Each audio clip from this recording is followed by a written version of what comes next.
Hello student, how are you? Now in the today's lessons we have to learn the continuous past tense.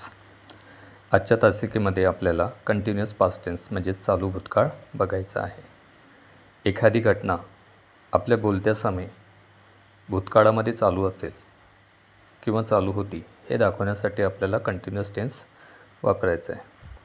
त्याचा formula आहे सर्वात प्रथम subject, त्याच्यानंतर आपल्याला to बीचे पास्ट टेन्समधील फॉर्म वाज किंवा वेअर आणि त्यानंतर क्रियापदाचं चौथं रूप म्हणजेच ING फॉर्मवालं, त्यानंतर सेंटेन्सचा अर्थ पूर्ण होण्यासाठी किंवा वाढवण्यासाठी ऑब्जेक्ट ऑर कॉम्प्लिमेंट. जेव्हा करता एकवचनी असेल तर त्यावेळेस हेल्पिंग वर्ब आपल्याला वाज वापरायचा आहे. वाजचा अर्थ होतो होता, मुलगी असेल तर होती. आणि जेव्हा करता अनेकवचनी असेल तर त्यावेळेस आपल्याला हेल्पिंग वर्ब वापरायचा आहे वेअर. वेअरचा अर्थ होते होते. मराठीमध्ये जर अर्थ काढायचा असेल तर MV4चा MV1मध्ये जो अर्थ असतो त्याला काय लावायचं आहे आपल्याला, फक्त त लावल्यानंतर ती क्रिया कशी आहे, सुरू आहे. INGचा अर्थ होते ती क्रिया सुरू आहे आणि मराठीमध्ये काय लावायचं आहे आपल्याला, त्याला प्रत्यय त. For example I was going.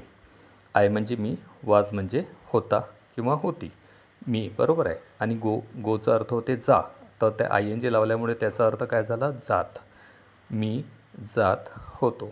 I was sleeping, मी झोपत होतो. शी वॉज इटिंग, ती खात होती. दे वेअर क्लाइम्बिंग, ते चढत होते.